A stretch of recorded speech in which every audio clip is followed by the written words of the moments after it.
Italy is often a place of first impressions, the frantic energy of a Roman square or the polished elegance of a Florentine gallery. But if you venture further south, beyond the reach of the standard tour bus routes, the character of the country begins to shift into something more grounded and, frankly, more intoxicating. I'm Gordon Dreger, founder of Wheel and Anchor.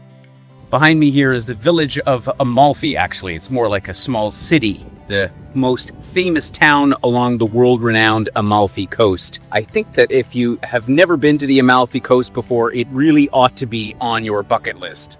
The scenery is as jaw-dropping as its reputation. But for those of us who have traveled deeply, we know that a destination isn't just a view, it's a rhythm. Southern Italy is a place where olive trees outnumber traffic lights and where the pace of life slows down just enough for you to notice the details. It's about the luxury of sitting on a terrace as the sun dips below the Tyrrhenian Sea, sharing a bottle of local wine with people who started the week as strangers and ended as friends. We've designed this sojourn to be the middle ground of travel, just long enough to settle into a neighborhood, but structured enough to ensure we see the parts of the south that most visitors simply skip over. We aren't just passing through for 2 weeks, we're part of the landscape. Our journey follows a carefully curated path that cuts across the very ankle of the Italian boot. Depending on the season and the availability of our favorite accommodations, we might begin on the volcanic shores of the west and head toward the Adriatic, or vice versa.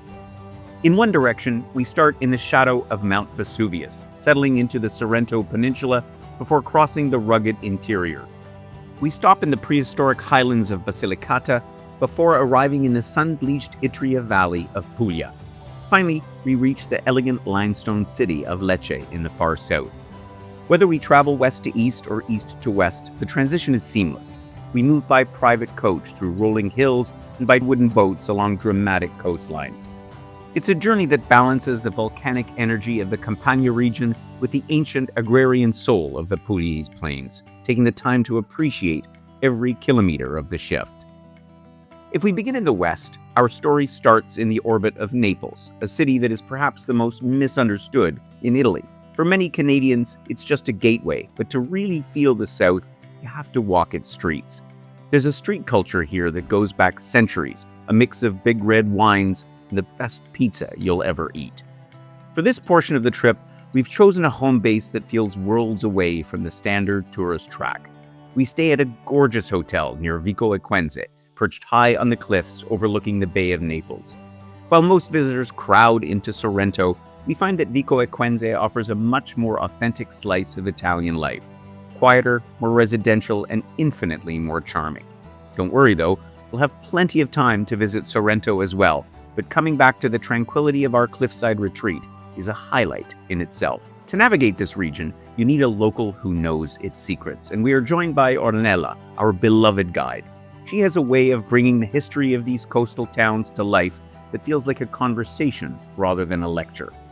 With Ornella's guidance, we take to the water. We board private gozo boats, small wooden vessels made for coastal cruising, carrying only a dozen of us at a time. We'll cruise past Roman ruins and Saracen watchtowers. There's a wet and wild thrill to navigating these waters, especially when the sea develops a bit of a chop. I've seen our members take it all in stride, laughing as the spray hits the boat, knowing that a quiet lunch on a sheltered patio in Amalfi or Positano is waiting for them. We'll also take the boat to Capri, but we do it differently. We skip the frantic tourist crowds and head up to Anacapri for a walk through its quieter, historic center. One of the absolute home runs of the trip is taking the chairlift to the highest point on the island. The view from the top makes the world feel vast and remarkably peaceful. Southern Italy is a landscape where history is never just in a book, it's beneath your feet. We'll spend a morning in Pompeii, walking through a Roman city frozen in time by volcanic ash. Standing in those ancient villas gives you a profound connection to the people who lived here nearly 2,000 years ago. From there, we look up at the source of that history, Mount Vesuvius. For those who feel like a bit of a challenge, there's a hike to the crater rim, a path of loose gravel that offers stupendous views over the Gulf. But if you'd rather stay grounded, we'll gather at a nearby winery where the host is as animated and entertaining as the wine is generous. It's a sensory contrast, the immovable weight of the volcano against the simple joy of a shared meal. As we move toward the interior, we encounter a place that defies description. Behind me here is the incredible city of Matera in the region of Basilicata in southern Italy. What makes this city fascinating is that it is believed to be one of the oldest continuously inhabited settlements. Walking down the narrow lanes and staircases of the Sassi, you learn how a place that was once a national scandal was restored into a hauntingly beautiful UNESCO site. It requires a bit of patience and a steady foot, but the story of resilience here is one of the most powerful in Italy. The Materani have lived in these limestone caves for millennia, and standing in the silence of an ancient rock church, you can almost hear the echoes of the centuries. As we cross into Puglia, the landscape flattens into a sea of olive trees. This is where we meet Michele, our guide for the region. Michele is remarkably passionate about his homeland. He seems to know everyone in every town we visit. A walk down a street with him often results in 3 or 4 spontaneous conversations with shopkeepers or neighbors. He's the key that unlocks the real Puglia for us. In the south, meals are a record of the land. We believe in getting our hands dirty, at least metaphorically.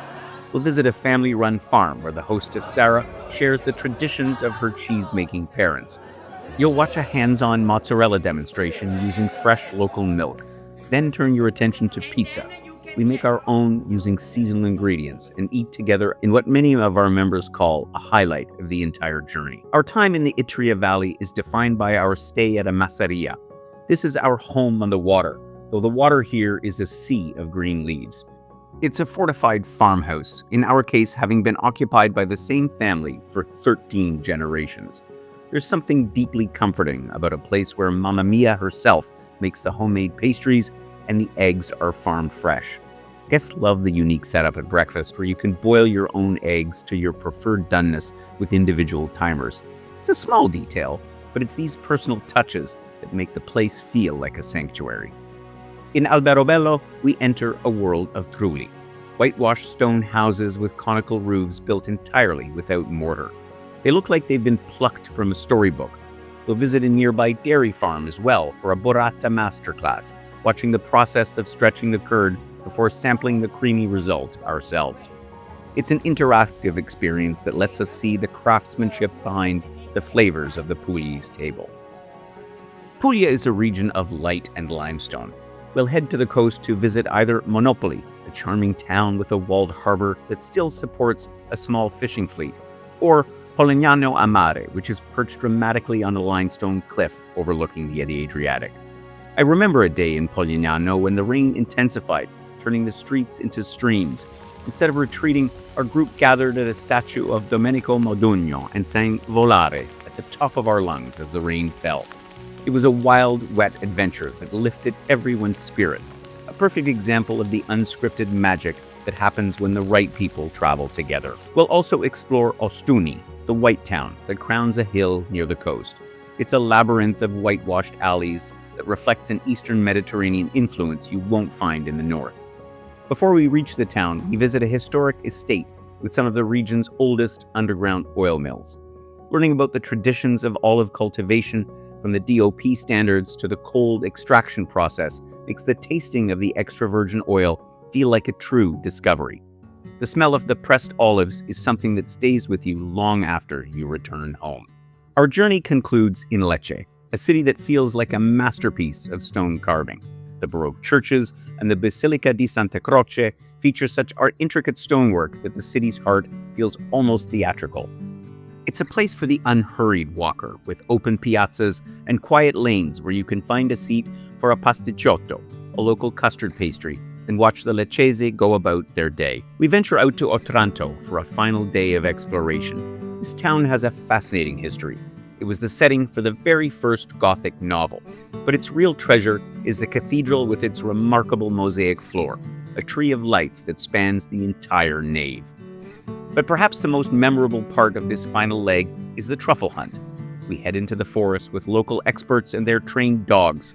Watching the dogs in action as they sniff out these prized delicacies is a standout experience. We end the day with a farewell lunch featuring the truffles we just discovered, a meal that feels like a warm embrace and a perfect closing circle to our time in the south. Traveling through southern Italy can be an overwhelming experience if you try to navigate the logistics and the crowds on your own. At Wheel and Anchor, we believe the best parts of travel aren't found in a list of monuments, but in the collective spark of discovering a hidden courtyard together, or a long, effortless evening where the conversation is as rich as the wine. We handle the transport puzzles, the luggage, and the planning, so you have the mental space to actually be where your feet are. You'll be in the company of a small group of Canadians who, like you, appreciate depth over distance and the joy of shared stories. If you're ready to see the Amalfi Coast and the heart of Puglia, not just as a tourist, but as an unfolding story, I'd love for you to join us.